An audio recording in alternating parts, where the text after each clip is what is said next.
Having said that, it is now my pleasure to invite Madam Patience to give us a brief introduction about the Institute before Mrs. Hutchful comes in. Madam Patience, the floor is yours. Yes, please. Thank you. Yes, please. Thank you, patience to patience. And thank you everyone for joining us this evening. We are grateful to God, first of all, for the opportunity to be together and learn. And the Institute was born out of a desire and observation that we live in a country and a continent as Africans, where leadership is not a training that we go through systematically. Everybody becomes a leader when he gets appointment. And we want to move away from that because for us, leadership represents three things. Leadership is influence, leadership is impact, leadership is a legacy. And so if everybody lives in a way, we live in one way or the other, but we are not conscious of that.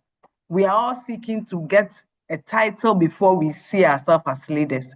And I want to assure everybody that you live in your home, you live in your family, you live in a community, you live in a school, you live yourself. That is why we are starting with the first. That's how we are starting with self-leadership. So please join us this evening as we interact and we learn together.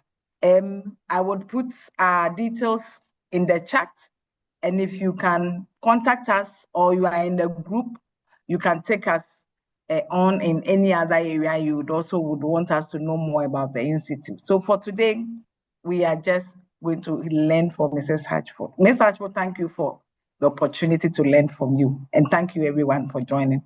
Back to you, Patience. Thank you very much, Madam Patience. Mrs. Hutchful, please take it for us. So this is how it's going to be. Mrs. Hutchful will do the first presentation and then pause at a point.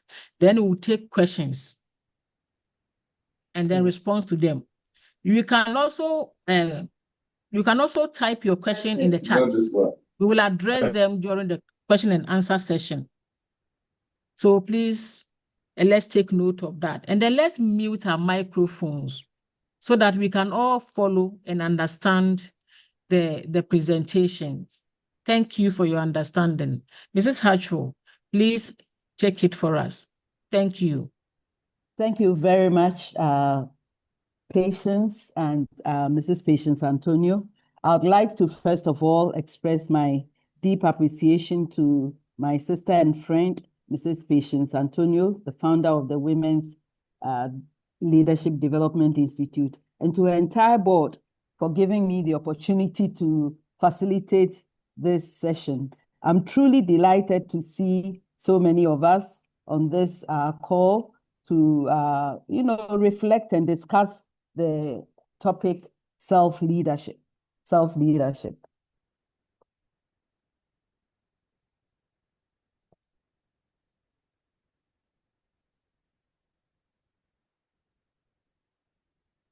So this is a personal statement that I like to make. I acknowledge the importance of God's sovereignty in guiding and directing my life, even as I teach self-leadership. I don't want someone to think that I'm leading myself in a vacuum. I'm leading myself under God. God remains the ultimate guide and leader of my life. And I just like to say this, and I believe that it resonates with most of you who are also believers in our Lord and Savior, Jesus Christ.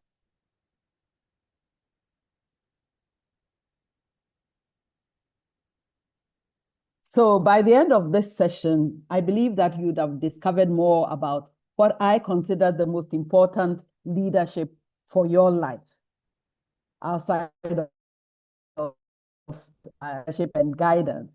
You'd also have had a better understanding of what self-leadership is.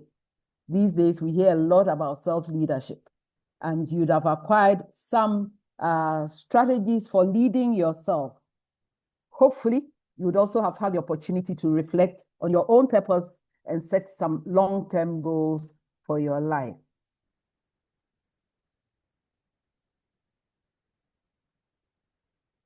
Now, I'd like to start with this quote. The only person that can stop you from becoming what God intends for your life is you. Now, this is a huge responsibility on anyone. If you should hear this, you know that you are the only person who can actually stop yourself from becoming what God planned for you. You know, the potential that the Lord has placed in you, you're the only person who can stop it from, you know, yourself from becoming who God wanted you to be. So it means that God expects us to lead ourselves. He expects us to lead ourselves and to make the most of the opportunities that he gives us, the talents, you know, the skills, the networks, everything. God expects us to maximize those, leverage those to become who he intends to be. There's this other quote that I really love, which is attributed to Harry Truman, who was an American president. I read that he was the 33rd president of the United States of America. In reading the lives of great men, and I believe women, I found that the first victory they won was over themselves. Self-discipline with all of them came first. So we need to be in charge of ourselves. We need to take control of our lives. We need to take control of what happens to us. We need to take control of, you know, where we want to get to and how we get there. We need to exercise self-discipline, which is self-control. Now, the term self-leadership was coined in 1983, which is very recent. I mean, we've always been talking about leadership. And when we talk about leadership, we're thinking about, you know, followership, a leader and people following that leader. But in 1983, this professor came up with the term self-leadership, comprehensive self-influence perspective that concerns leading oneself. You know, because when we think about leadership, we are always thinking about either we are leading other people or we're being led by another person, but we never think that we lead ourselves. And when I began reading about self-leadership, I realized that it was profoundly true that we lead ourselves.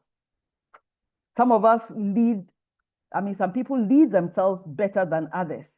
But at the end of the day, each one of us leads him or herself. So he says, leading oneself toward performance of naturally motivating tasks, as well as managing oneself to do so. So it actually points everything to you, leading yourself to accomplish the goals that you have set for yourself. Again, Bryant and Kazan in 2012, reflecting further on the whole concept of self-leadership, came up with this definition: the practice of intentionally, and I like the word intentionally, influencing your thinking, feelings, and actions towards your objective. So it doesn't just happen by chance. You have to make an effort. You have to be intentional about it. You have to do it on purpose, you know, to influence your thinking, your feelings, your behaviors, your emotions, so that you can accomplish whatever objectives you have set for yourself. So it is a process of influence for directing behavior towards accomplishing goals.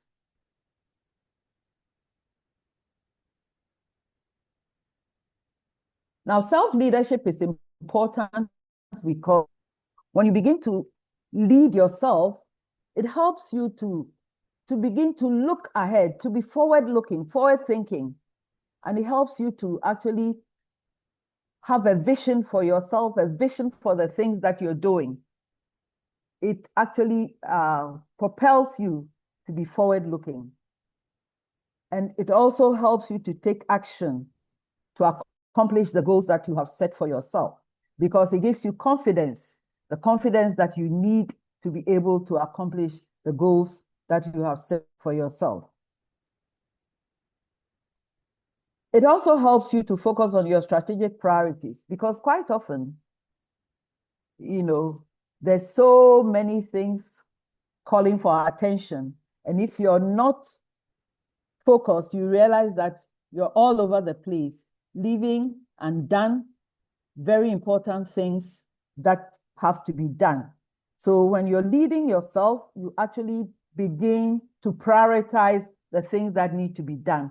It helps you to prioritize what needs to be done so that you accomplish those goals that are key to your mission or your vision.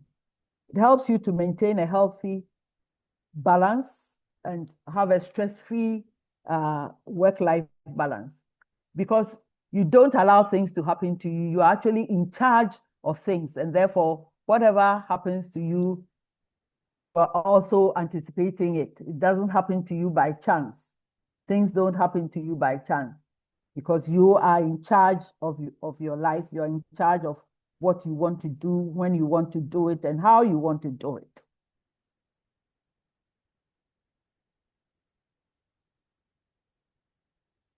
Now, there's some conceptual foundations of self-leadership, which I would like to quickly go over. The concept is based on well-established research in the field of psychology, including self-regulation, and we'll go into each one of these one after the other: social cognitive theory, self-determination theory, and positive psychology. So we will now like to spend some time looking at each one of these theories, what they actually mean. Now, the self-regulation theory says that people regulate their behavior through a process which can be likened to that of an electric iron or an air conditioner, where there's the thermostat that if you're ironing something that is silk, you'd lower it. If you're ironing a linen, you put it on high so that it will be able to get out all the pieces. So we regulate ourselves like that when we're leading ourselves. We learn to do that. We learn to operate as though there was an internal thermostat that was regulating our emotions, our feelings, our behaviors, depending on the circumstances and the situations in which we find ourselves. We regulate ourselves. Sometimes, somebody does something that is so provocative, and because you're leading yourself and you're conscious about how you would have behaved if you were not leading yourself, you actually would turn that thermostat and you're able to just, react normally, coolly, in an otherwise explosive situation. So self-regulation is one of the foundational theories underpinning the whole self-leadership program. Now, the self-regulation theory suggests that people monitor their behavior relative to set standards. So, maybe at home you'd have screamed if somebody, stepped on your toe accidentally, but because you're public, when that happens, you regulate your emotions and you don't scream, you don't hit the person who did that. And therefore, the environment actually prescribes how you behave. And when you're conscious and you're regulating your emotions and your behavior, you behave in a particular way because you are in public and not at home. If there's a deficit between the person's actual level of performance and the standard, then the person will adjust his or her effort and adjust the behavior to improve the performance, which means that all of that is within our control. We're able to actually adjust how we behave when we are doing so intentionally and consciously, which is what self-leadership is about. It's about the practice of intentionally, directing our emotions, our thoughts, our behaviors towards accomplishing objectives. So if you're in public, if you're somewhere, you'd adjust appropriately so that you're not seen to be an awkward person. So that is the concept of self-regulation, regulating your emotions, regulating your behaviors, regulating even your thoughts so that you don't say certain things which are inappropriate at particular times. Then we come to the social cognitive theory, which assumes that people play a major role in setting their own performance goals. Yes, sometimes, you know, we are, you know, responsible and we are setting goals and objectives for people, but people are actually, when you get down to it, they're actually responsible for setting those goals and objectives. And they are responsible for ensuring that they accomplish those goals and objectives to the standards that they regulate their work effort, their behavior to achieve. So you may set them the objectives, okay, but they determine how they want to achieve it, you know, and how they want to achieve the objectives that have been set. So drawing from their past experiences, individuals set goals that create gaps between where they are and where they want to be. So people are usually aspirational when they are setting their goals because they want to progress. They want to be able to record some progress in their lives. So they intentionally would always set themselves goals that would help them stretch themselves. These gaps then motivate them to take action and put in the effort to close the discrepancies. For people who are leading themselves, they're very intentional about this too. They don't set themselves goals that can be easily accomplished. They ensure that there's a stretch element in the goals so that they themselves derive a sense of satisfaction when they are able to accomplish the goals that they have set for themselves. This theory also recognizes that we are influenced by the environment, by those around us. And that is so true. What people say, their own expectations of us tend to also influence how we do certain things and what we say as well. It places importance on the capacity of a person to manage or control him or herself when faced with important tasks. And it stresses the importance of perceptions of our own effectiveness or potential to be effective.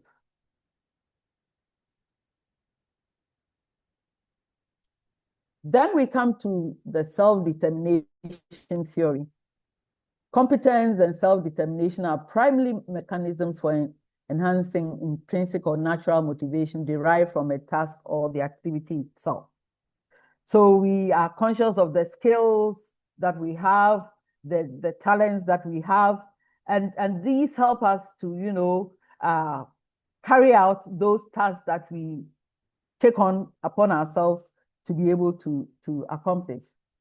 Feeling capable and having control over our actions are key factors that strengthen a person's natural motivation to do a task.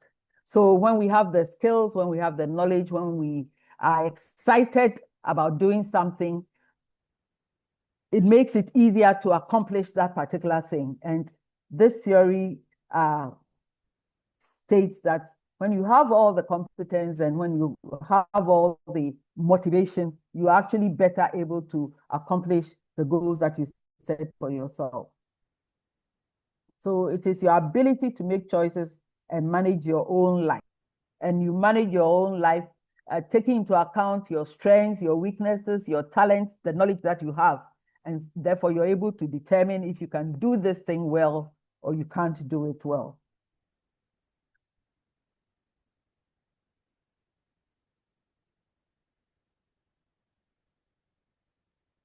Now, positive psychology. Positive psychology. And this is the study of emotions, positive emotions, such as happiness, gratitude, and fulfillment.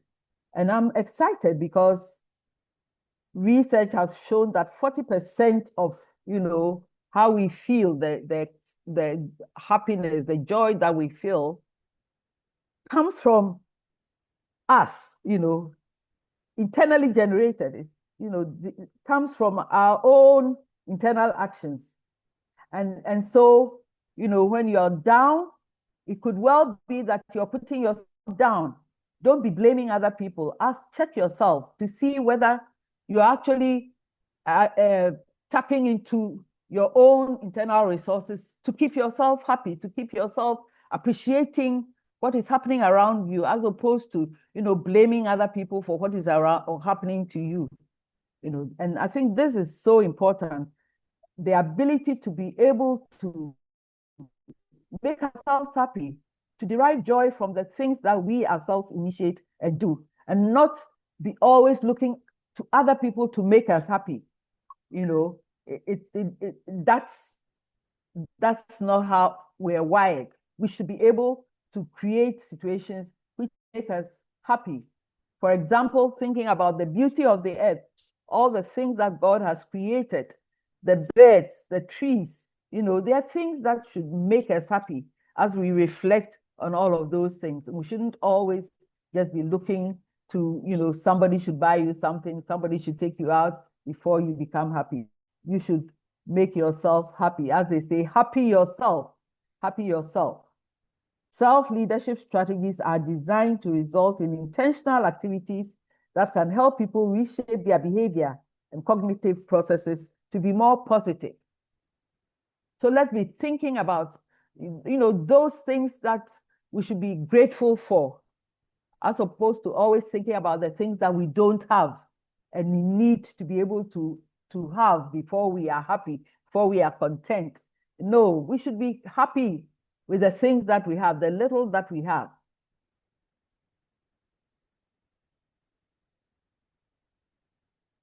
And then we have intrinsic motivation theory. And this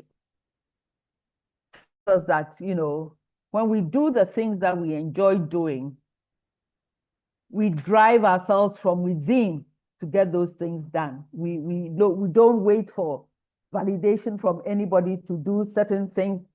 We get on with those things because we enjoy doing those things.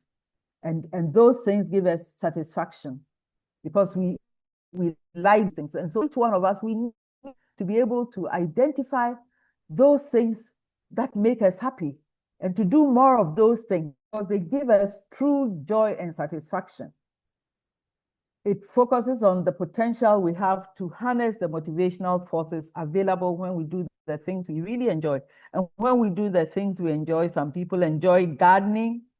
Some people enjoy going for a walk. And when they're on the walk, they're able to, talk to themselves. They're able to sing. They're able to do certain things that they enjoy. Each one of us must identify those things that we do naturally that bring us joy. We don't need to, rely on people to prompt us to do those things. They come to us naturally, and we should do them because they will give us a lot of joy and satisfaction.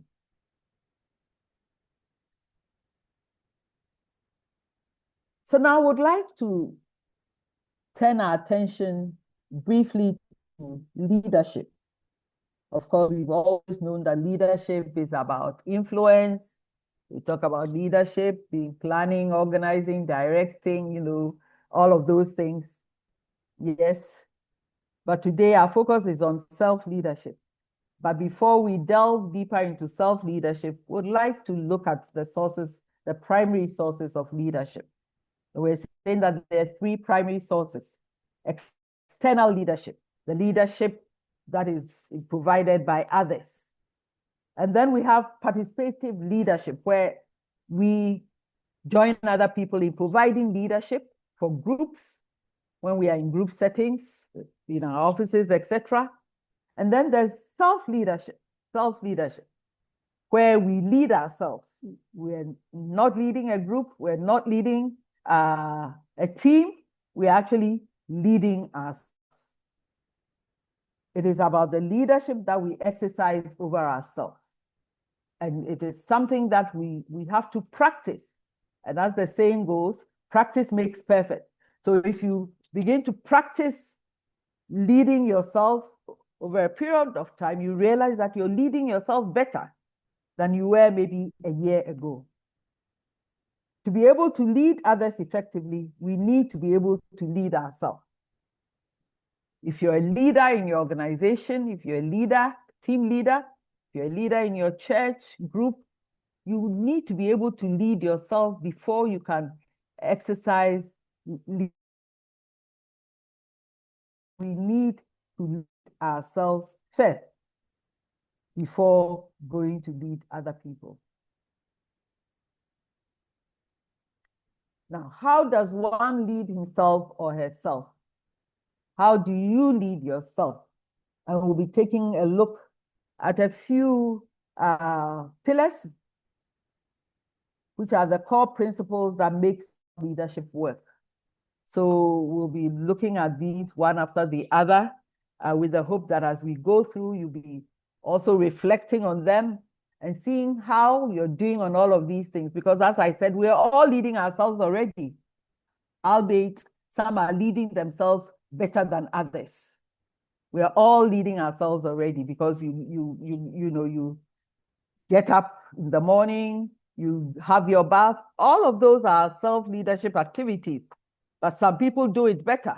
Some people will wake up based on a certain alarm that they have set because they want to wake up at a particular time. They have their bath at a particular time. They dress up. They are out at a particular time. They're leading themselves better. And others will drag themselves out of bed, go and have their bath, they'll eat, etc. And during that period when they're doing all of that, this first person would be in their office or they would be wherever they want to be, and they'll be doing something significant. So yes, we all lead ourselves, but some lead themselves better than others. So let us look at these pillars. So the first one, self-awareness, and that's so crucial. Understanding your strengths. What are you good at? What do you do well? Your values. What are your values? What are your beliefs? The beliefs that shape you, that guide you, that direct you in your day-to-day activities. Are you somebody who is particular about, teamwork, and therefore you always put the other person first? You always want to ensure that you're pulling along the others. Are you somebody who values honesty and always ensuring that whatever is happening is transparent? Your habits, your habits and emotional patterns. You need to understand yourself, who you are. So here is an example. Noticing that you're overly self-critical in presentations and choosing to prepare affirmations and calming techniques. You choose to prepare affirmations and calming techniques to boost your confidence, because you know yourself and you know that if you're asked to make a presentation, all of a sudden you think, oh, you haven't done it well. You're so hard on yourself. So you take time to affirm yourself even before a presentation so that you boost your confidence before that presentation. And then self-regulation, I've talked a bit about that. Managing your emotions, your reactions, and time in a way that aligns with your goals. And I like the fact that he mentions time. Managing your emotions, we've talked a bit about that, your reactions, and managing your time, it's so important. I realize that in Ghana, the issue of time, punctuality, timeliness is becoming a big, big problem. In our churches, in our mosques, everywhere, people are late, habitually late. And when you're regulating yourself, one of the things you actually do is to try to manage your time so that you do things in their season. You don't do things after the effect. You do things when they should be done. Now, an example, when faced with last-minute pressure, you pause, stay composed, and negotiate realistic timelines instead of reacting impulsively. Someone will react impulsively, but you would take your time because you are practicing self-leadership. So instead of shouting and ranting and things, you pause, take your time, actually, see if you can reschedule one or two things so that you still do what you were really required to do. Then there's self-motivation, driving yourself from within without waiting for an external prompt or validation. And we all need to get to the point where we are self-motivated, self-starters, getting things done without always having a leader or somebody asking us to do so. In the workplace, sometimes people know what they should be doing, but unless they are prompted, they will not do it. But when you're leading yourself, and you're leading yourself well, you don't wait to be prompted. You don't wait to be asked to do something. When it strikes you that you should do something, you get up and you do it. Setting a goal to complete a certification and consistently scheduling study sessions despite multiple responsibilities. So here is somebody who knows that they're going to be taking an exam. So they don't wait for the course leader or the facilitator to be calling and think. They know the exam is there and they prepare. Then self-direction, and that is goal setting, setting goals. And most of you, I heard the introductions, you're working in organizations. So I believe that a lot of you are familiar with objective setting, goal setting, appraisals, etc., etc. But in your own life, you need to also be able to set goals, clarifying what you want and planning your actions with intention, intentionally. Self-leadership is all about doing things intentionally, because sometimes when you leave things anyhow, they will not get done. So you have to be intentional when you're leading yourself. An example, structuring your week around strategic priorities and personal well-being, so you lead proactively and not reactively. So here you are setting yourself goals so that every day you know that this needs to get done by Wednesday, by Thursday, etc. And that drives you, that ensures that by the end of the week you'd have accomplished whatever goals you set yourself. So self-leadership is all about the practice of doing things intentionally, doing them on time, doing them well, doing them to the best of your ability.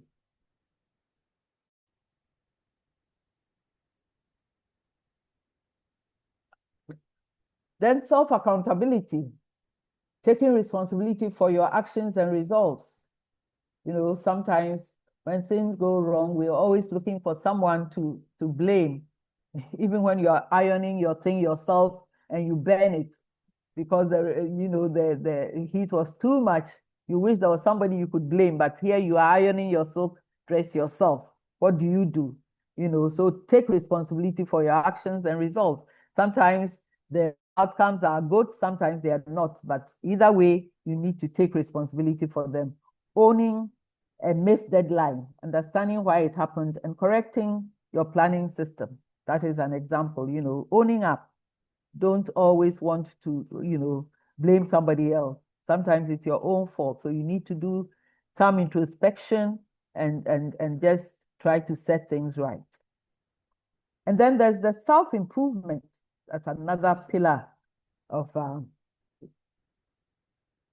self-leadership. Continuously learning, practicing, and growing, having the growth mindset, the possibility mindset. When people are saying that, no, this cannot be done, it is too small, it is too this. If you have that growth mindset, you will see beyond what everybody else is seeing.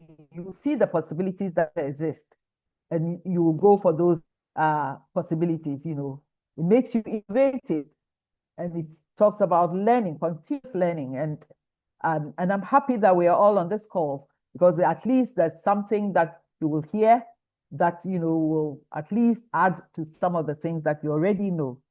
Practicing and growing, practicing and growing, always becoming a better person, always enabling yourself to put your best foot forward every time. Building your skill in difficult conversations by attending training and applying new techniques. Maybe you find it difficult to give negative feedback. So you actually consciously go on training to develop the skill to be able to do so, because you're a leader. You need to be able to give both positive and negative feedback to your direct reports. So through training, you will be able to acquire the skills to enable you to do that. So the growth mindset is so, so important. And if you're leading yourself, you cannot afford not to be learning continuously, not to be inquisitive, and not to be, exploring, because you want to always improve yourself.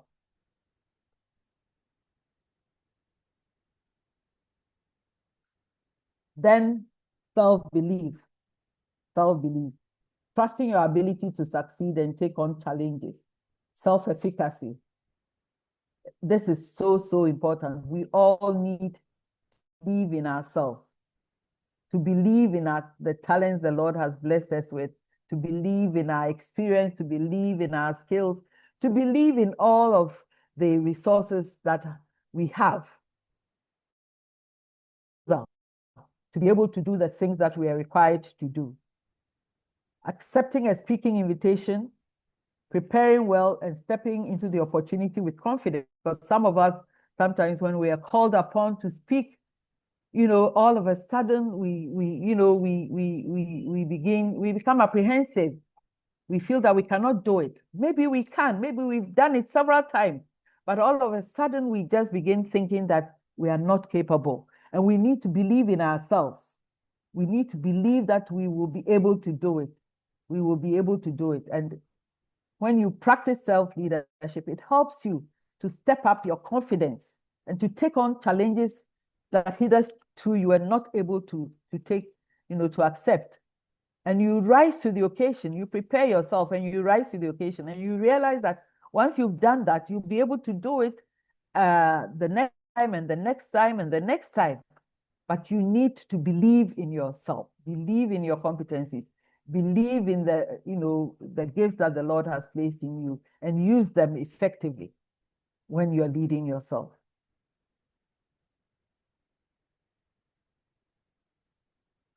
So again, we have strategies, and they, support the pillars: self-observation and evaluation. We need to be able to observe ourselves. Some people talk about having a journal and using that journal to keep track of how you behave, during on certain occasions, so that once you've done that over a period, you're able to tell that this is what I do when I'm confronted with this kind of situation. You'll actually be able to correct some of the things you're doing, which are actually not appropriate or which are not making you effective. And you'll be able to improve upon your own performance the next time that you're called upon to do something. And then I would like to talk about increasing positive cues. And when we talk about cues are those things that prompt us to do certain things. So for us women, sometimes we put all these sticky notes on our fridges, on our walls, just to remind us to do certain things. So those are positive cues, and for some people, they would put a cross, near their TV, just to remind them that they're supposed to be watching TV at least during the week or something. And that was removing the negative cues, doing something that helps you not to do something that you don't want to do.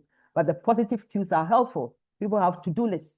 Those help them to accomplish certain things that they would have, planned to do on a particular day.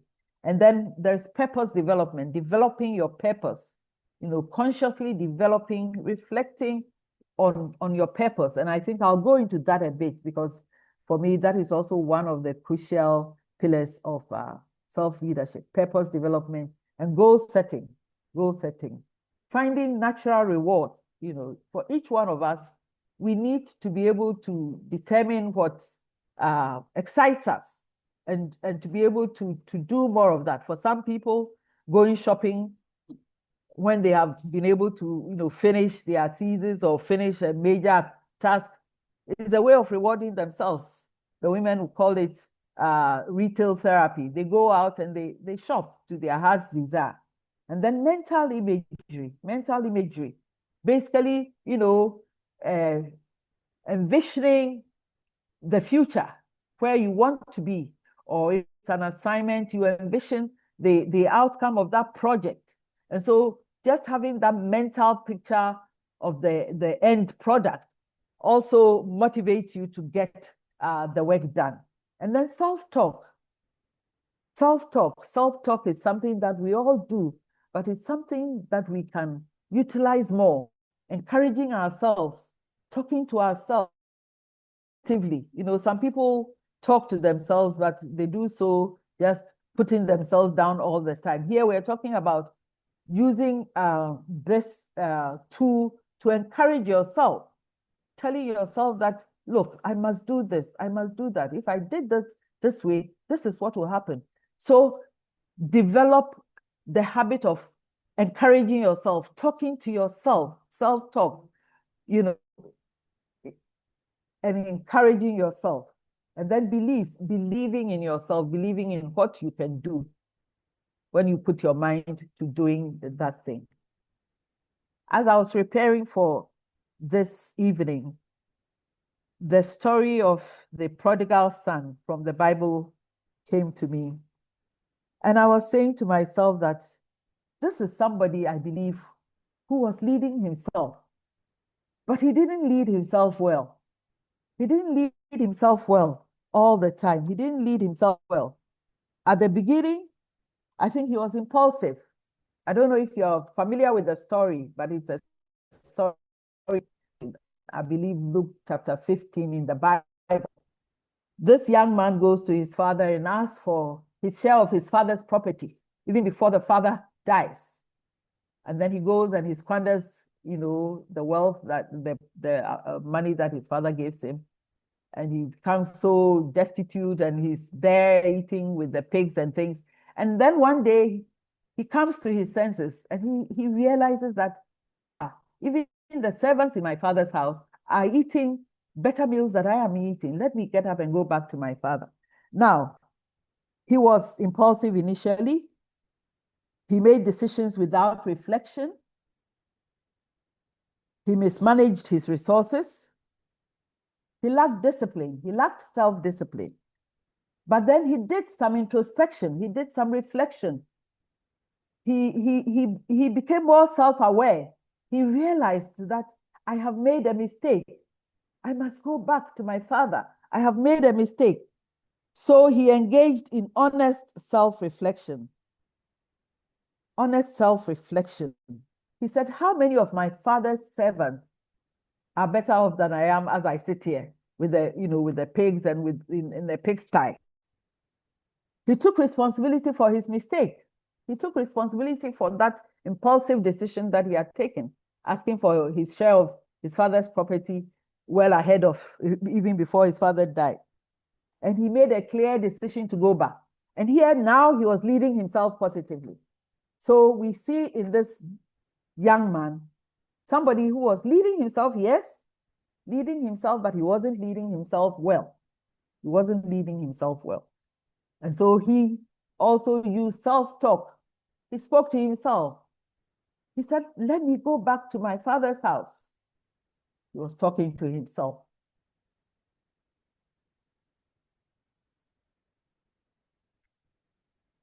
Now, I'd like for us to look at purpose. Purpose is so, so important. It is the deepest dimension within us, our central core essence, where we have a profound sense of who we are, where we came from, and where we are going. And I know that for most of us, we have asked ourselves the question, why am I here on earth? Who am I? Where am I going? Why has the Lord invested so much in me? For what? So purpose helps us to answer some of those questions. Purpose is our reason for being, our aim in life, or the French people will say our raison d'être, the reason for being. Our purpose establishes our ultimate long-term goals. It gives us a sense of direction and energy. And sometimes if we don't live out our purpose, we don't really live a fulfilled life.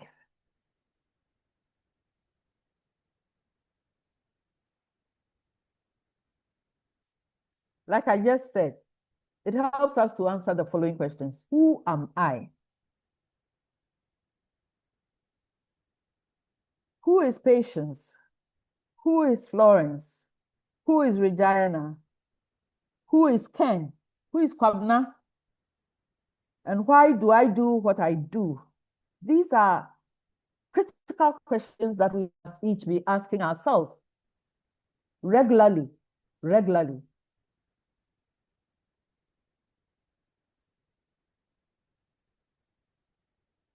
So I have some examples of purpose statements just for us to go over them, just to help us. Maybe we may want to also put down our own purpose statements. Now, Lucy is an executive member of the youth ministry of Redeemed Baptist Church, and this is Lucy's purpose. My purpose is to honor God in all I do, serving others with integrity, compassion, and excellence, and by using my gifts to positively impact every space I enter. So for Lucy, wherever she goes, she's looking out for opportunities to help people, opportunities to serve, opportunities to make an impact, to make a difference. And then we come to Amma. Amma is the CEO of a microfinance institution. I heard some of you, when you're introducing yourselves, you are CEOs of organizations, you are the leaders. Everyone looks up to you. So Amma says, my purpose statement is to lead with clarity, courage, and empathy, creating a work environment where people thrive, perform at their best, and feel valued. So Amma goes to work every day, and this is what is guiding what she does. She questions whatever she does. She, puts it against this purpose to see if she's truly fulfilling her purpose through the actions, the activities that she carries out. Even during her meetings, she has this purpose. Is she fulfilling her purpose? Even the way she manages her staff during meetings. Mansa is a customer service relations officer at a shopping mall.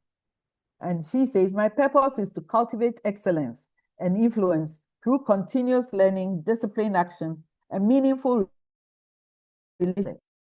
So Mansa is there, networking with people, learning about people, just ensuring that people are delighted with the service that they receive at the mall.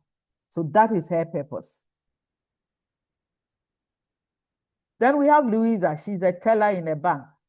She says, my purpose is to contribute to organizational success by modeling professionalism, integrity, high quality work, and supporting others to achieve our shared goal. And Leona is a business owner. My purpose is to inspire trust and growth by making principled decisions, nurturing teams, and championing fairness and accountability. Obed has just completed his national service, not her national service, his national service. And his purpose is to live intentionally, guided by faith, diligence, and a commitment to adding value wherever God places him. So I believe that each one of us must sit down and reflect and put together a purpose statement, something that guides us, something that directs us, something against which we can measure our actions, our behavior all the time, something that directs us, guides us. Now, personal goal setting is the other one that I would like to focus on. One way you can provide direction in your self-leadership is through personal goal setting. It's futile to exert effort without direction. We all need direction. Without direction, you cannot get to where you're going. That is why these days we're so grateful for Google Maps and for the links that people share, which make it easy for you to find any location that you have to go. What we strive for in our long-term goal achievement and short-term influences our behavior. Our goals definitely influence what we do, and we need to always have goals. Well thought out, intentional goals can influence our behavior positively. Now, if we understand what we want in life and what we value, we can set specific achievable goals. So it's important for us, outside of our workplaces, to set ourselves goals, goals that cover our work, our responsibilities, our home responsibilities, our other social and church responsibilities. We need to set goals for the various aspects of our lives so that in all of those areas, there's a sense of direction. There's something that is guiding us, something that is driving us, serves as both compass and it propels us to accomplish whatever we have said we will do.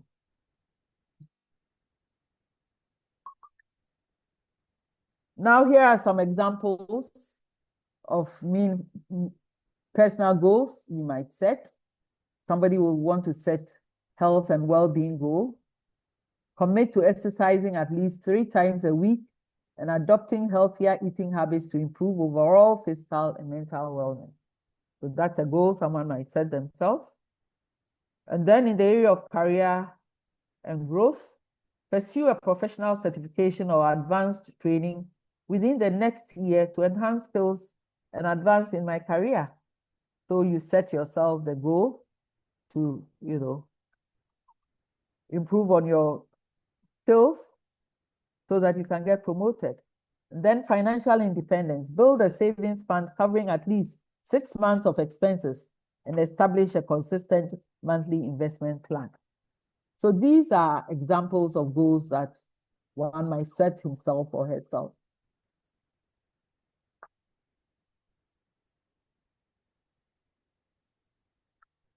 Again, professional advancement goal, enroll in a professional course within the next 3 months to strengthen technical competence and position yourself for senior managerial roles. So we have the Chartered Institute of Bankers there. I was reading recently that unless you obtain the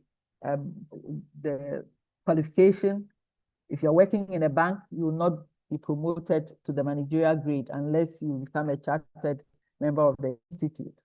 So it means that if you're working in a bank and you haven't obtained that qualification, you need to be setting yourself a goal to, enroll on the program so that at least you can be sure of your promotion in the future. Leadership and visibility goal, actively seek leadership opportunities such as leading a project, mentoring junior staff, or joining a strategic committee, influence and readiness for management positions. Intentional thing, document goals. You don't the goal.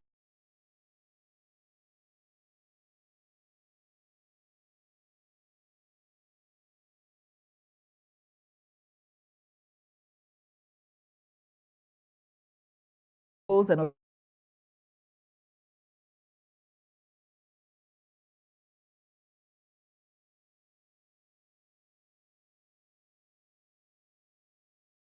psychological take psychological ownership of things. They are so responsible. They want to ensure that the things they have said they will do happen. They become dependable and reliable people because they always want to ensure that they don't disappoint other people. They don't disappoint themselves. They don't disappoint those who are looking up to them. And therefore, it's important for them to also acknowledge the fact that they shouldn't be blaming themselves so much when things go wrong.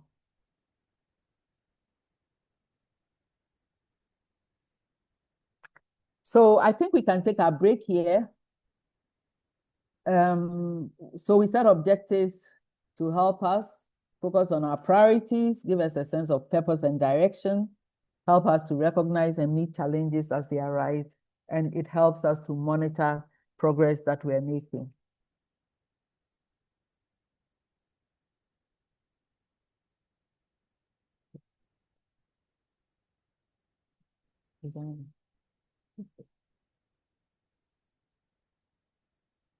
Okay, so anyway, so this is just, going with the objectives. They must be specific.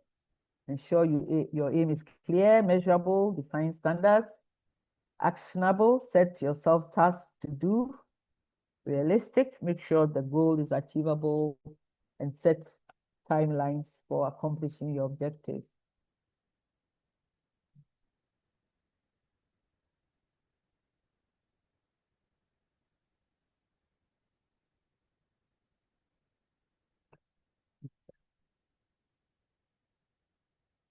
Yeah, order planning is also very important in self-leadership.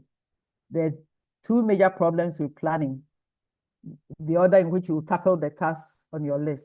You may be tempted to do things in a certain way out of habit. You may want sometimes to do the simple and pleasant things first.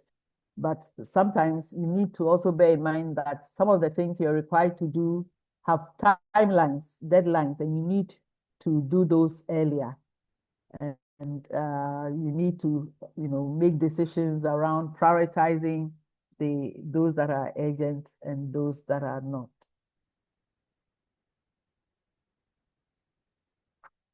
So we will move to this next session after the break.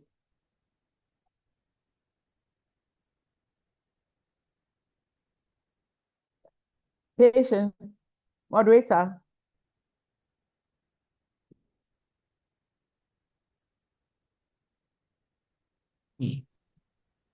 Hello. Yeah. So, Auntie Florence, thank you so much for the first half.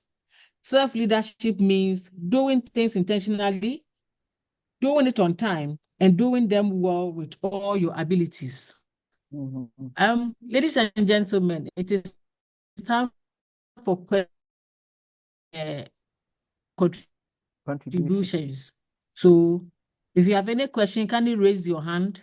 Your name will be mentioned for you to, or make your contribution.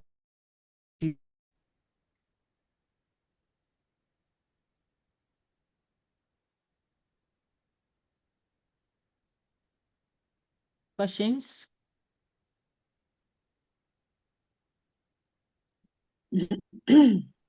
Hello. Yes, madam. Yes, this is Elizabeth. And Elizabeth, yeah, so please go far, so ahead. good. Okay, so far, so good. Interesting session. I would like to ask the presenter or the facilitator whether the person the kind of statement that we find on people's CVs. Sometimes it's either worded personal objectives or personal statement. Is there any similar with that? Yeah, I noticed that these days people put brief profiles where they have things that sometimes look like a personal statement or the aspiration or something like that.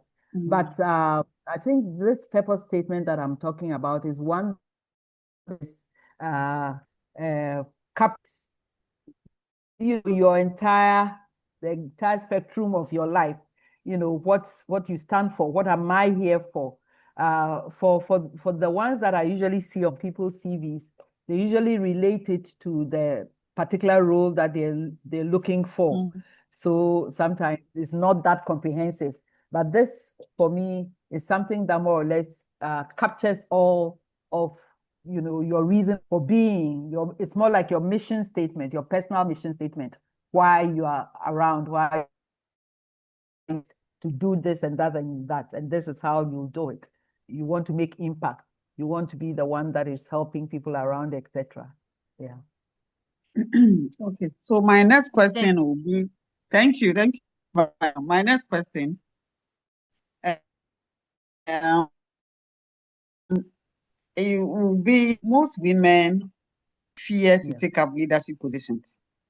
One of the reasons could be you don't really know yourself well. You have not asserted yourself to know your capabilities and your strength as to whether you can do it or not. And so you tend to have that fear preventing you from, take those leadership positions. So if you find yourself in this situation, especially you are in a male-dominated environment, what are some of the things that you can advise us to, or people who find themselves in that situation to do to build more self-confidence? Thank you. Thank you. I think that when you find yourself in that situation, one of the things that you do is to ensure that you're on top of, your professional area. You have expertise, because being on top of what that professional area also gives you credibility. And when the men around you know that this woman knows her stuff, you prepare for meetings. And when you go for meetings, you speak, you speak. You have to be intentional about it. You have to prepare for the meeting, read ahead of the meeting, read about the subject, and make contributions consciously. Sometimes it's difficult when you start, but as they say, practice makes perfect. Once you go, you make a contribution, a sound contribution, the next time you make another sound contribution, you see that you receive affirmation from your colleagues. But if you go and you're always sitting down quietly, sometimes sometimes your answers are even more accurate, more correct than your colleagues, but you don't talk. You need to build that. You need to be confident. You need to talk to yourself and tell yourself that I can do it. The concept of self-efficacy. I can do it. And motivate yourself to do it and do so confidently. You do so confidently if you know your stuff. So when you're going for meetings, prepare well, make contributions. I mean, if you're a subject matter expert in a particular area, in your particular area, prepare well so that you'll be able to be the authority in that area during your meeting. And once you do that, the men will start giving way. They will realize that you make sound contributions, your ideas are solid, your ideas are, things they can work with, So then you yourself, you begin building that confidence. You need to be speaking up. You need to prepare well for whatever, and always put your best foot forward. You need to appear well, dress sharply. All of those things are important because they build your confidence.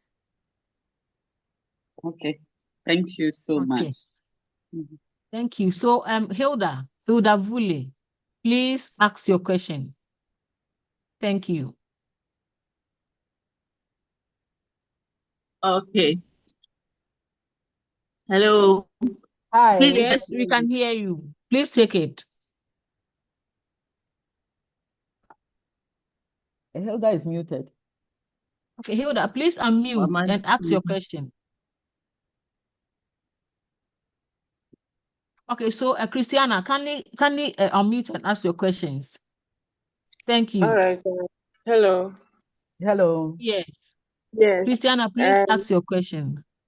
Thank you so much to Sister Florin for the wonderful presentation.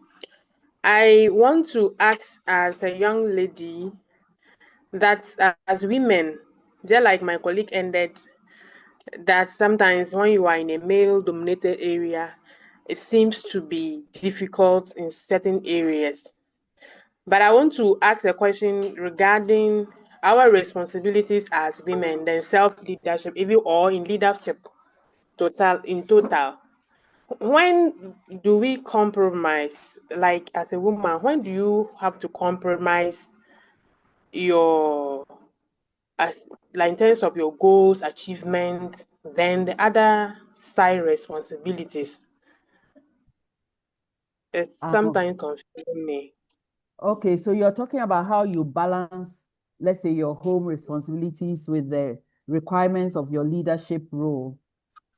Yes, most of hello. Christy, I think you are muted. We can't hear the time, you. a lot of things will come, then a role that role will also play.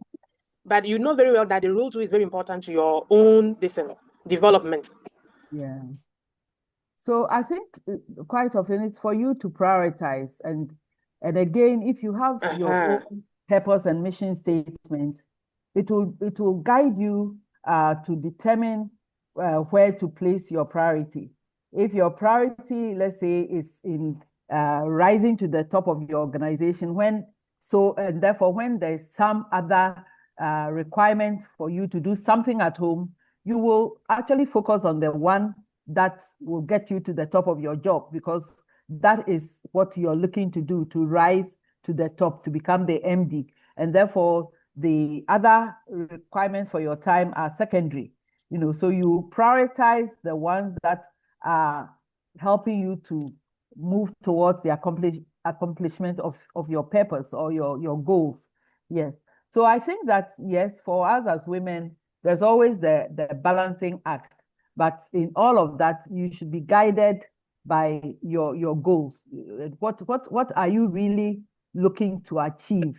If I want to get promoted to the top, then it means that a lot of the things that I could have done as a woman, I may have to place them on hold for some time and then focus on this objective, giving more time to that than to the other things that are calling for my attention. All right. Thank you so much. So, hello. I think Hilda, can you hear I me now? think you are okay now. You can go ahead. Yes. Please, I want to know, does our temperaments play in the ability to lead ourselves? So, if you have someone, if you are phlegmatic, they are sort of laid back people, and every time they need somebody to push them to do, unlike the choleric who are always on top of their game, forceful. So I want you to throw more light. How can our temperament help us in leading ourselves well or not leading ourselves? Yes, Does it have any effect on it? You've actually even partly answered the question.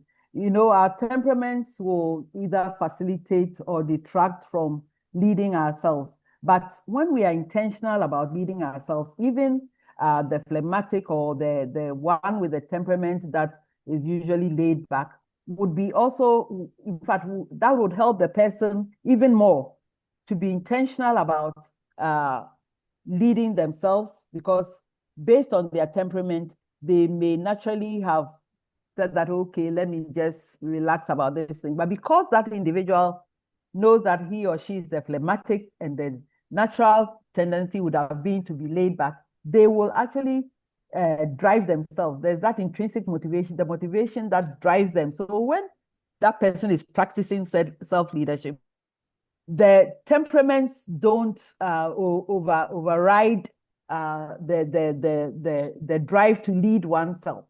They actually would help in a way, but they don't override the self-leadership practice. Okay. Elsie.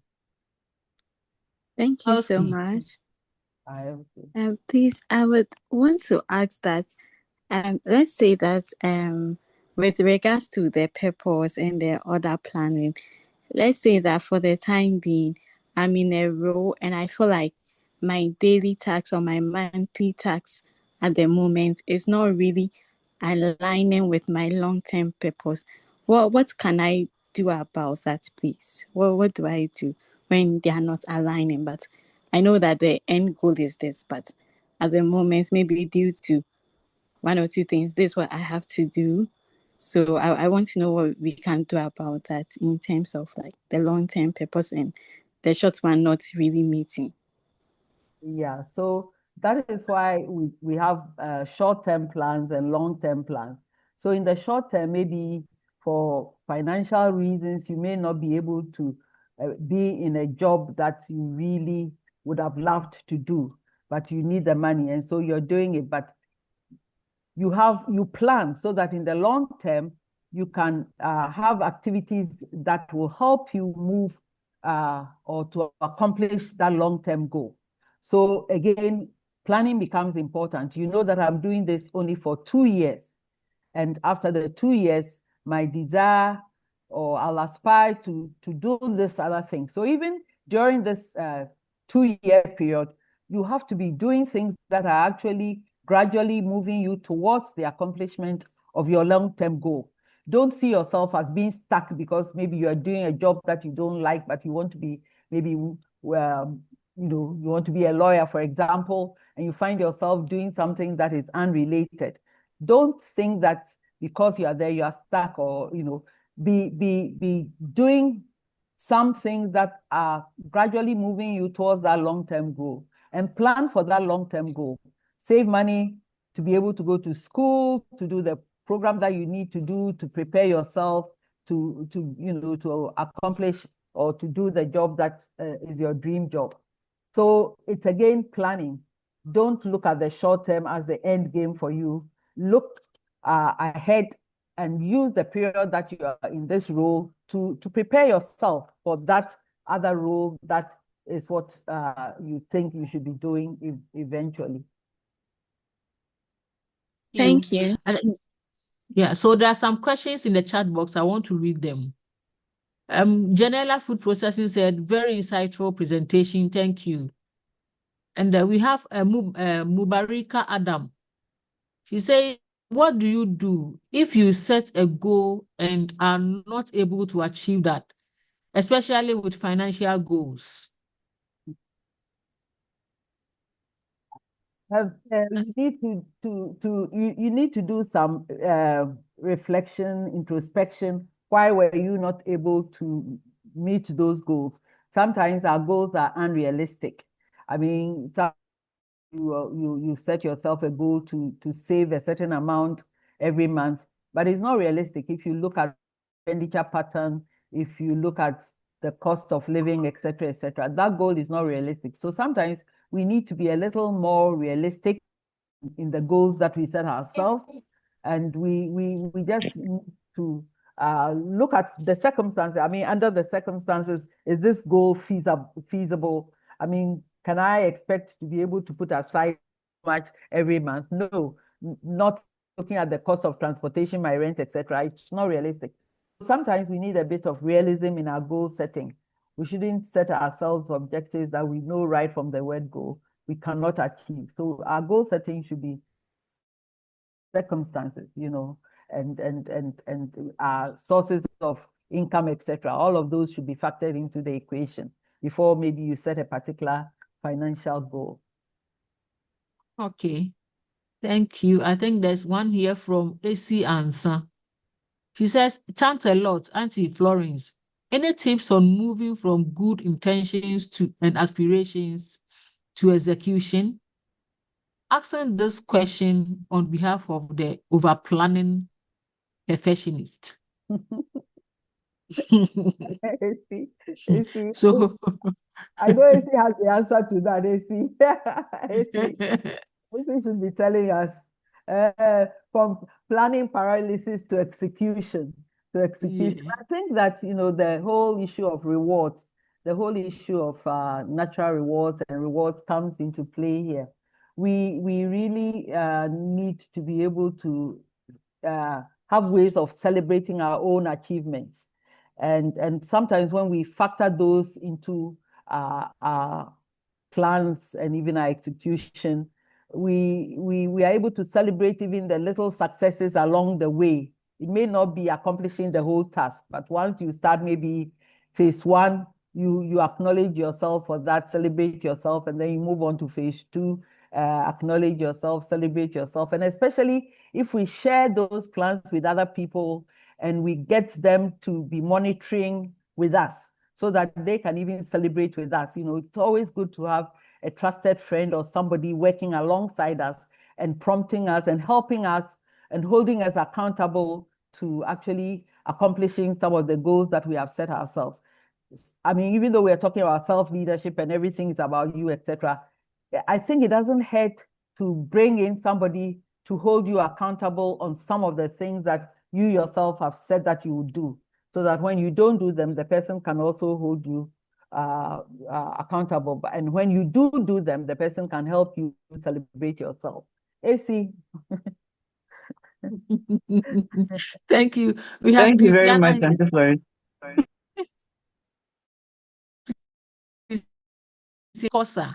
She says, okay, so what do you do when people see your capabilities, but you find, sorry, I'm coming.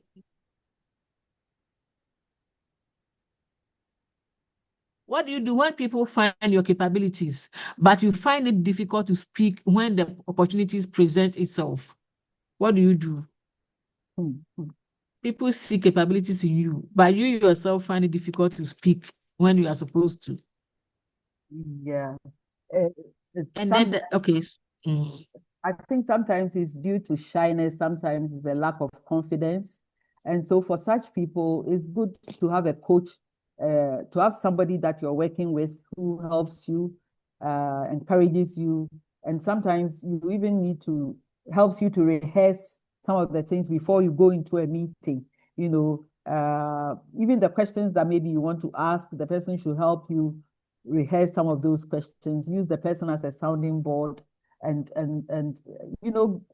all of these things. Practice really helps.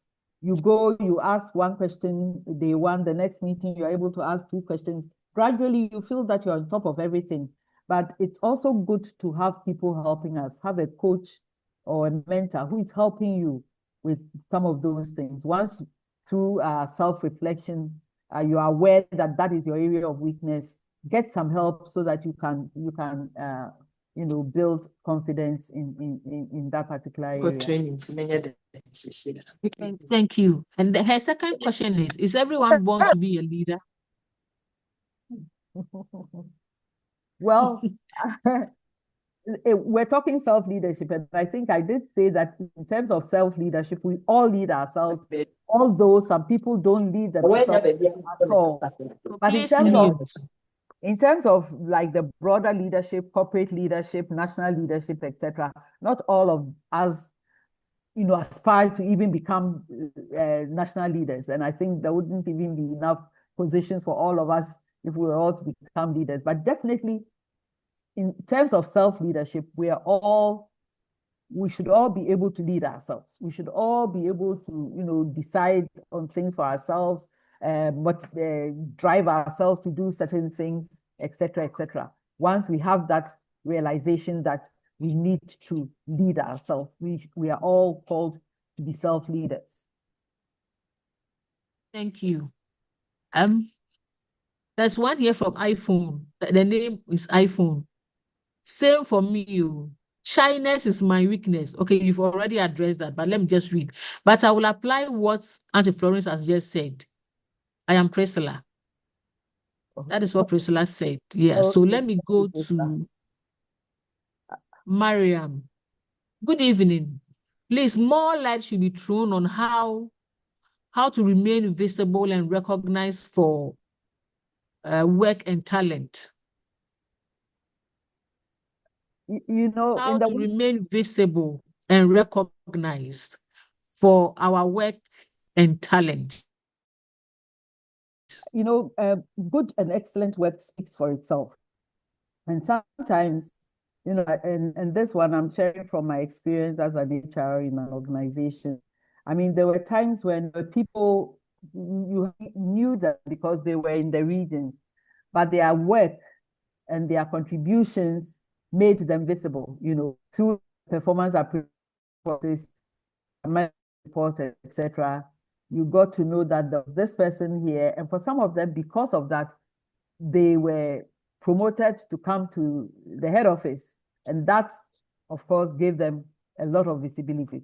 But if you're already, let's say, in a department and you feel that you're good, but you're not that visible, I think you get visibility through involvement in projects, involvement in sometimes extra curricular, extra, office activities.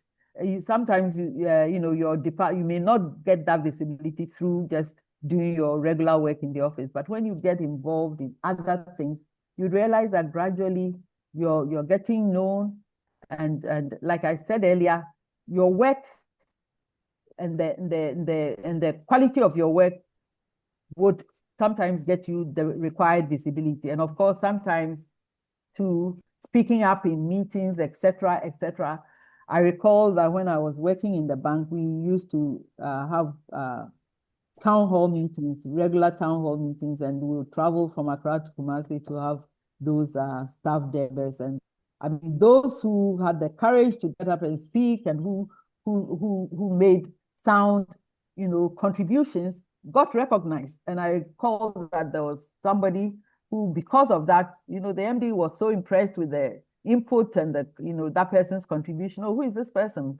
Can we have this person come to the head office? That kind of thing. So again, you should prepare yourself. And when you speak, it should be something that makes an impact, that leaves a lasting impression on the audience, you know. So preparation and always putting your best foot forward is what I would advise. Always put your best foot forward. What you're going to say, let it be something that is solid, something that is accurate, something that is sound. Okay. Thank you very much, Auntie Florence. I think that the questions are done. So if we can move on to the second session. Thank you.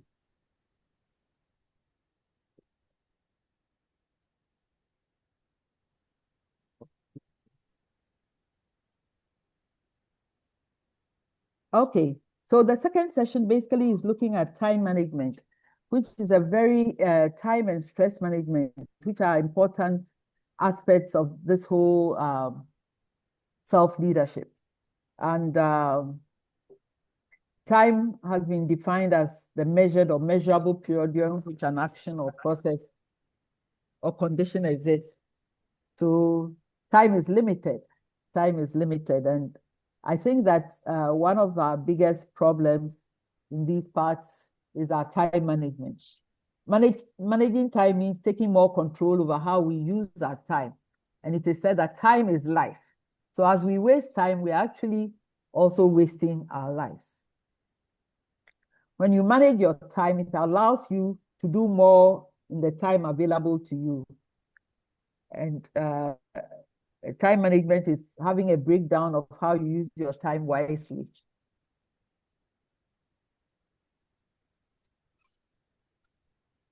Now we ask ourselves, why should we manage our time? And basically it helps us to, it enhances our effectiveness and our efficiency, makes us dependable. People know they can depend on us. I mean, if they know that this person keeps to time, it suggests to them that this person is a dependable person, is a responsible person, is a reliable person. It also helps you to get your work done peacefully. You're not fighting, you know, all the time. You're able to plan and get things done when they should be done. It helps you to sometimes even be able to do a number of things at the same time because you have planned your time well. Helps with work-life balance, and it helps you to maintain your health, and you're able to do more if you are managing your time well. So let's look at some of our time wasters. Disorganization in the home. Sometimes you put your car keys somewhere, you're looking for it, you can't find it. Takes so much time. In the office, confused responsibility and authority. Who does what? Who is responsible for this and who does it? You know, and sometimes just arguing about that causes a lot of time to be lost. Self-discipline, you know, the lack of motivation to get things done when they should be done. Sometimes you finish one assignment and instead of moving on immediately to the next one, you know, just lazing around, chatting, etc. So much time lost. Inability to say no, and a lot of us are guilty of that. So everybody comes, we don't want to offend people, so we take on one assignment after the other, and at the end of the day, we are actually seen as not being reliable, not being dependable, because some of the things are not done, or either they are done and not done well. So we need to be able to learn to say no sometimes. And sometimes tasks are left unfinished. And of course, telephone interruptions, and these days we have browsing the net, etc. All of those are time wasters. Drop-in visitors, lack of planning. And for some people, it's just laziness. You know, they just lack the motivation to get themselves off the bed, get themselves to stop daydreaming, to get things done. Doing tasks that can be delegated to other people, you know, sometimes doing the mundane things when you need to be there directing or planning, then you're there writing the simple letters, you know, that can be done by your PA or somebody else. And then sometimes when we are stressed and we are worried, we're just so ineffective. We can't do anything. And sometimes we are not able to do things because we just lack the skills and the knowledge to get those things done. So we waste time. You're giving an assignment, you don't know how to do it. Just let your boss or your supervisor know that this one, I need somebody to help me. Instead of sitting until you're called, go and get support and get the work done. Now, it's important to be able to save time to use some of these tools. Having a daily plan, a to-do list, scheduling your activities. And these days, most of you have phones that will help you do that, scheduling your activities. They will give you prompts, etc. Use deadlines. Set yourself an internal deadline. If you're supposed to finish something by Friday, give yourself a deadline of Wednesday and aim at meeting that deadline so that you will be able to submit whatever you're supposed to submit to.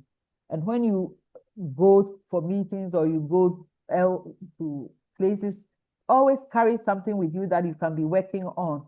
Don't just be sitting waiting to see customers or waiting to see people doing nothing. And then get your homes organized. Learn to say no in a culturally sensitive manner. Sometimes when we say no, we don't say it in an appropriate way. So we offend the people who are asking us for a favor or asking us to do something. But we need to be able to explain things to them so that they actually begin to appreciate where we are coming from, as opposed to just saying a plain, no, I can't do it this time. Explain to the people. And I'm sure that when you do that, they will actually appreciate the pressure that you are under. And then make it a point that when you take something and you're working on it, finish working on it. Don't put it down and I'll finish this by Thursday. I work one. So sometimes if you don't do the meals and then become and delegate work to your subordinates, they can do a better job than sometimes maybe even you do. So in managing your time, set your objectives, set objectives. That this is what I want to get done today or tomorrow. Some people use their the first few hours of the day to set themselves the objectives for the day. They actually write them out. And they walk around with the objectives they set out to do. And then we set the objectives, important ones, those that you cannot leave undone, do those first. And then list the activities that must be done to accomplish your objectives. If do this and this and this, I need to go here, I need to do that, I need to do that. List all of those down and prioritize them. Now, importance versus urgency. And I think it's important for us to actually distinguish between things that are important versus those that are urgent. Importance and urgency are not the same thing. Important things are those things that are directly linked to your purpose. So the importance doesn't diminish with time. It continues to be important. The importance of such things do not diminish with the passing of time. Most people spend quality time on the tasks that are important. Urgent tasks may not necessarily be important. Sometimes a telephone call, it may not be an important call, but because the phone is ringing, it's urgent, you must pick that call. And you pick it and you realize that it's somebody who wants to just say hello to you and just chit chat, etc. Yes, the call has come, it's urgent, you picked it, but you realize it's not that important.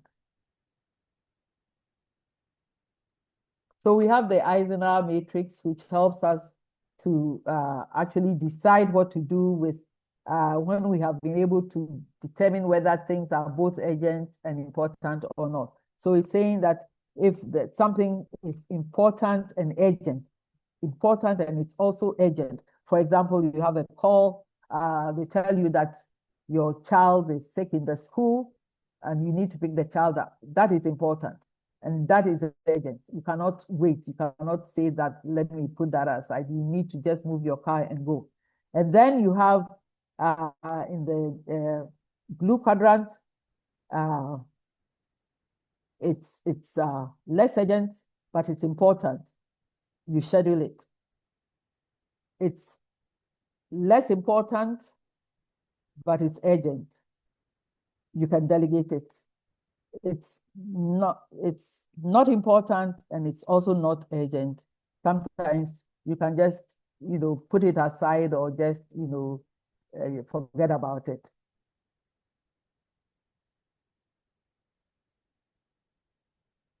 The following steps should serve as a guide in handling issues. If it is urgent and important, you do it straight away, spending a lot of time on it. Preferably do it yourself.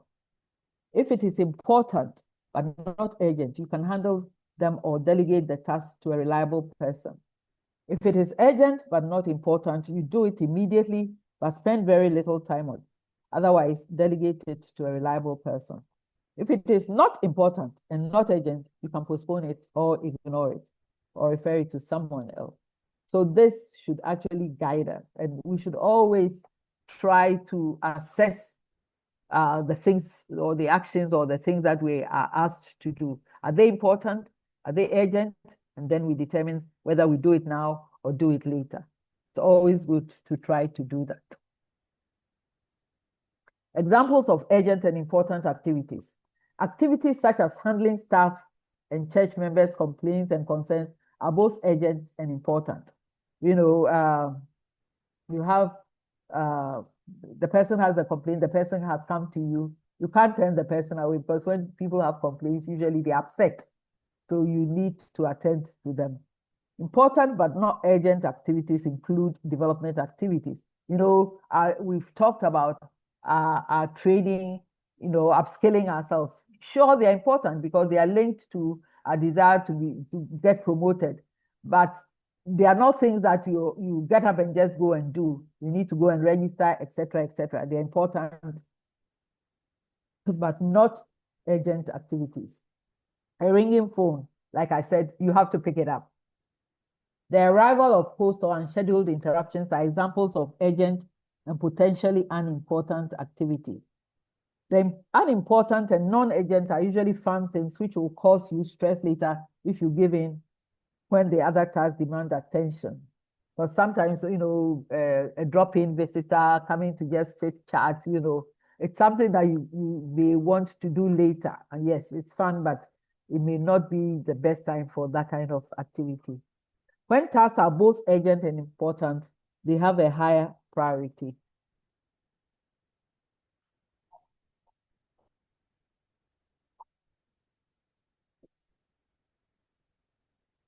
Now we want to look at stress. Because in all of these things, when we're leading ourselves, time management is important. Stress management is also important. So stress is a state of mental or emotional strain or tension resulting from adverse or demanding circumstances. So sometimes changes in situations can cause us stress. It's not necessarily negative things that cause stress. Sometimes even, your wife is going to have a baby, there's a wedding coming, up in the family. All of those things can add additional, stress to an individual's life. It's the body's reaction to any change that requires adjustment or response. So we should all be conscious of the fact that we can all be subject to stress at one point or the other because of the things happening around us, family issues, etc., etc. The reaction people have as a result of excessive pressures or other types of demand placed on them, it arises when people worry that they cannot cope with the demands of, the activities or the events that are coming up. Then all of a sudden, if you don't manage yourself well, you realize you are a lot of stress and pressure. Stress is your body's way of responding to any kind of demand. And so we need to be able to plan our things well so that the stress that comes our way is manageable. Now, What are stress? Anything that puts a high demand on you, stressful. Situations and pressures that cause stress are known as stresses. Stresses. There are basically two sources of stress, external and internal. Looking at the external, we have noise, heat, aggressive behavior, rules, deadlines, major life events. All those external things, death of a child, loss of a dear one, unreasonable demands, even winning an award. If you're told you're going for an award, it can also be a source of stress because you begin to think, oh, what am I going to wear? What am I going to do? Etc., etc. Internal, basically lifestyle issues, drinking caffeine, poor diet, lack of exercise, lack of sleep, taking things personally. Some people get so worked up about little things, overworking, unreasonable expectations of yourself and others. All of those are sources of stress, which we must guard against. So what are some of the other stresses? Poor preparation for assignment. Sometimes you are not prepared for meetings, or you're not prepared for an engagement or an activity, and that can be a source of stress. Sometimes even, quarreling with colleagues or, having quarreled with people at home can be a source of stress. Strained relationships, poor health. When you're not too well, that can be a source of stress. Change in your finances. Traffic jams, which we are all, familiar with. Even our work, personal disorganization, and assignments. Some of our assignments, sometimes we can't figure out how to, tackle those assignments. And that can also be a source of stress.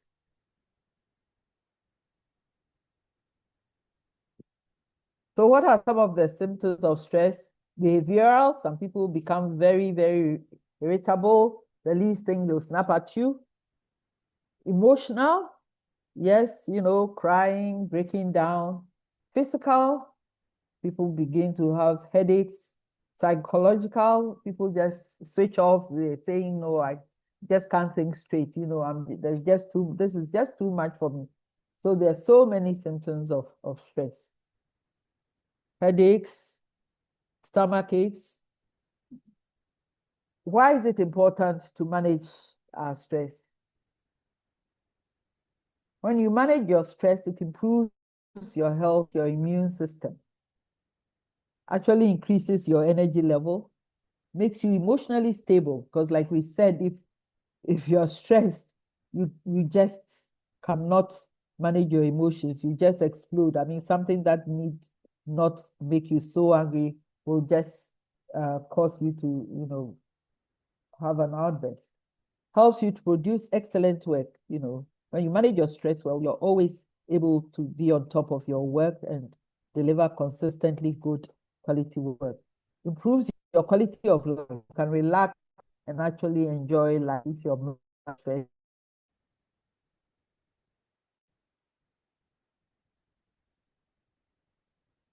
Again, we back to all of the things we've talked about again. Personal organization, that is planning your time, managing your time. All of those things help you to deal with stress. Because when you plan your time, you're not taken by surprise by things. You're able to have things under control. But if you don't plan, then all of a sudden, there's so many demands on your time, and you just realize that you can't cope with all of those demands.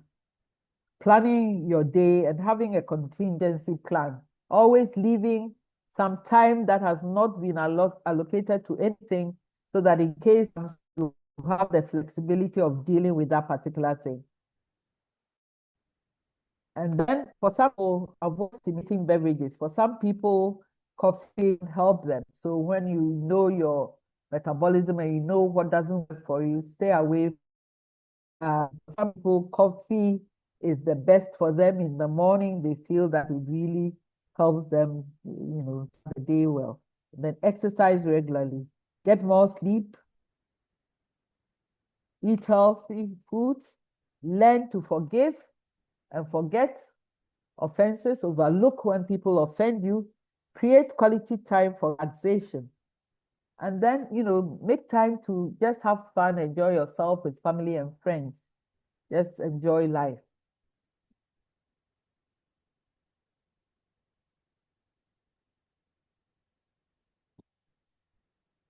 So that brings us to the end of this segment.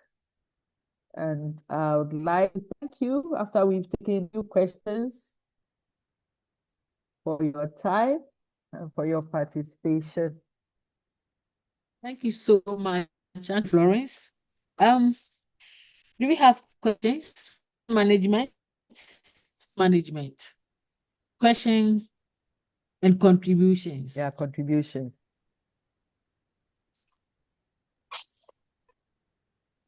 I'd really love to hear from people who are managing their time well, how they do it, just to help all of us in managing our time. Anyone to share?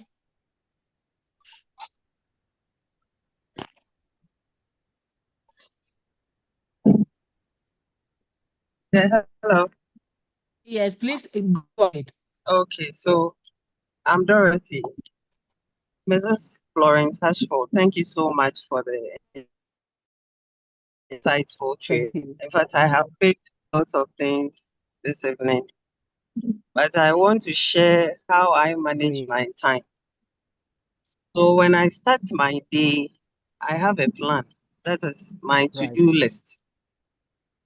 When I get to the office, I just have to organize myself, put down the activities I want to achieve within the, and then with time, I have to get, so I train myself with my to list. However, once a while, things cross. But at the end of the day, you sit down again to evaluate yourself. In the morning, you how many were you able to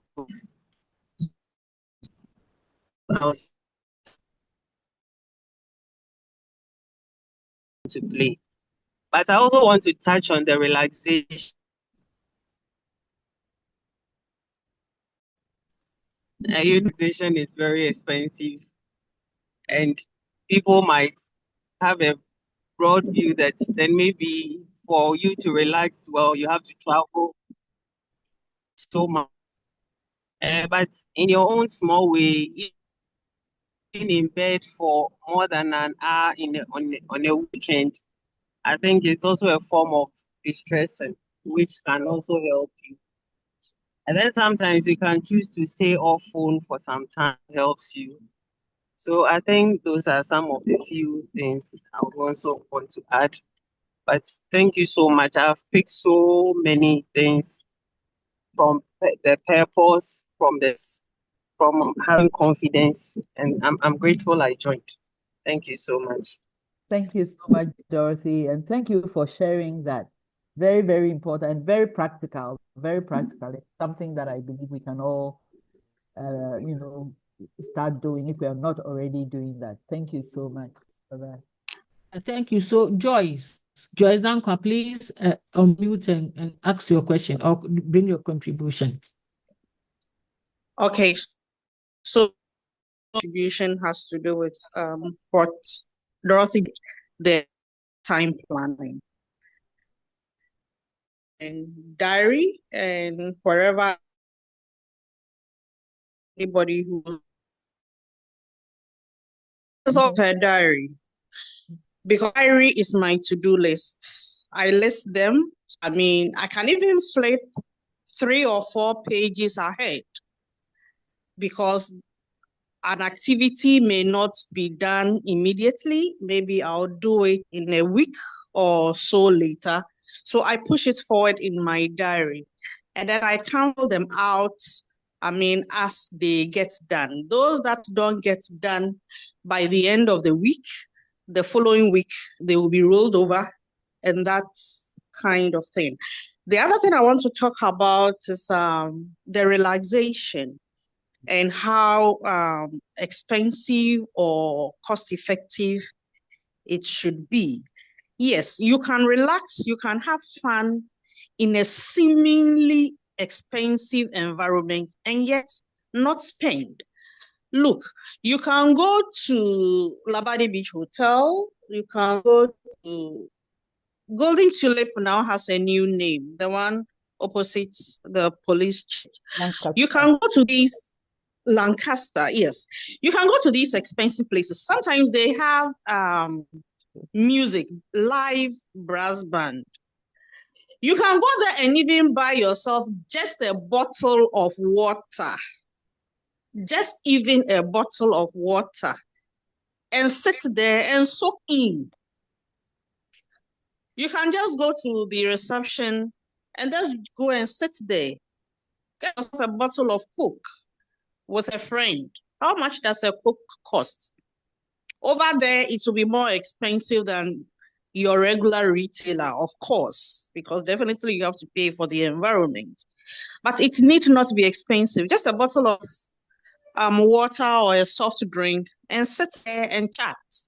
And it can be very relaxing. So yes, you can relax and yet not break your budget. The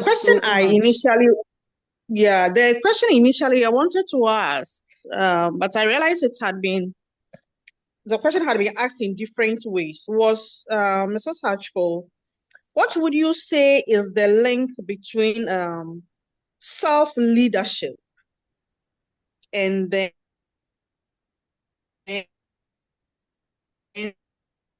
we are losing you. Yeah, I think the network. Sorry. Yes, I was asking about the relationship between self-leadership and self-conceitedness or arrogance, because when you are self-leading, you are determining what you want to do, when you want to do it, how you want to do it, without necessarily breaking established professional or social rules.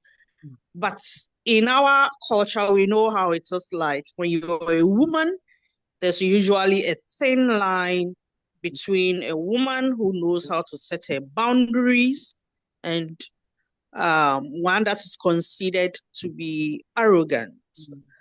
So if you could help us to draw the line between get the difference between these simply thin lines.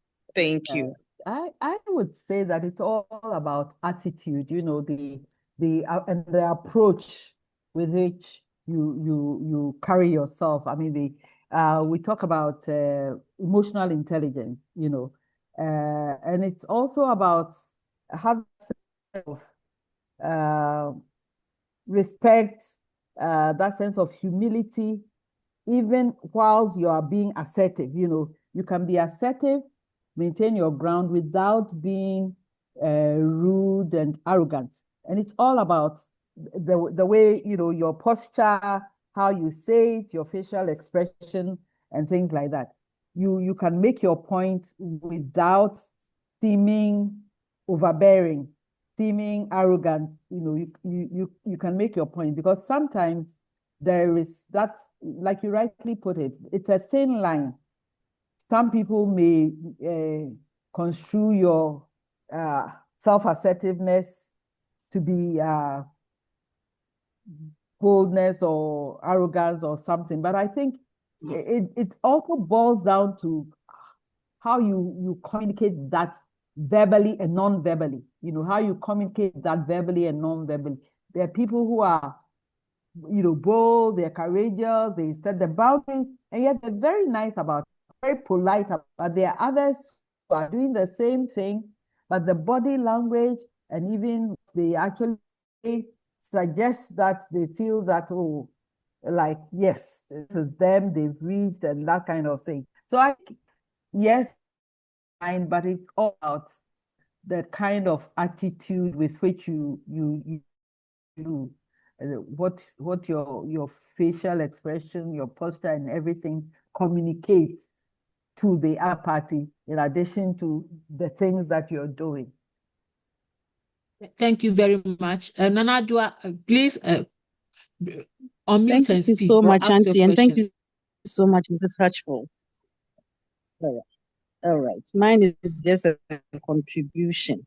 Thank you so much, Mrs. Hutchful, for such an insightful education that you have given to us this evening. About the stress, I think at times it's just a mindset.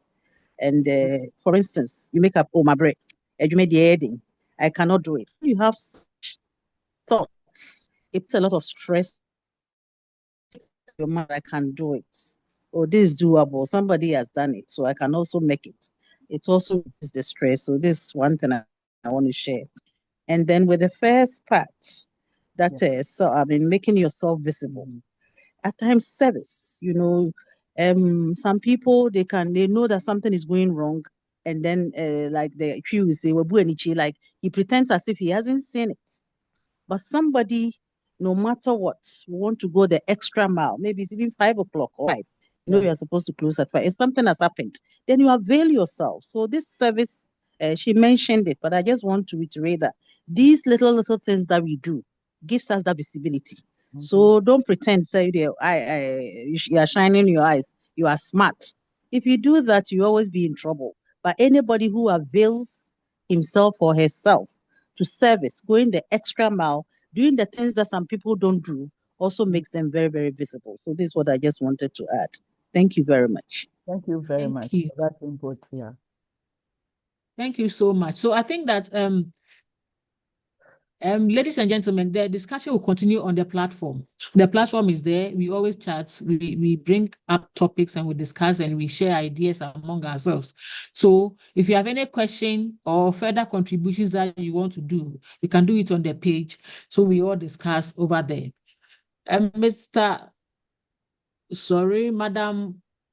Madam Patience. Madam Patience, do you have any final comment that you want to make? Yeah, I want to say thank you to Mrs. Hutchful, to everyone who has joined us. Please kindly put your question on the page so that we can continue the discussion.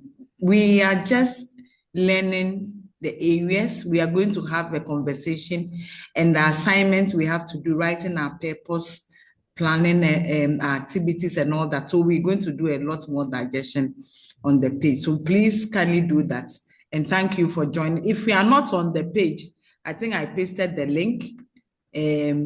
We would redo that so that you can just get the page. Somebody is asking which page, please. Please, we have a page for learning as leaders. It's a self-learning page that we have created. Anyone interested in self-leadership and leadership in general, you can join us on that page. So we are putting it there whilst we do the wrap-up. Thank you. Thank you very much. Mrs. Hutchful, you have a final comment? Oh, I would just like to thank. Can I say something small before Mrs. Hutchful comes in? Yes, yeah. Please go ahead. Since the women have taken over. Please go ahead.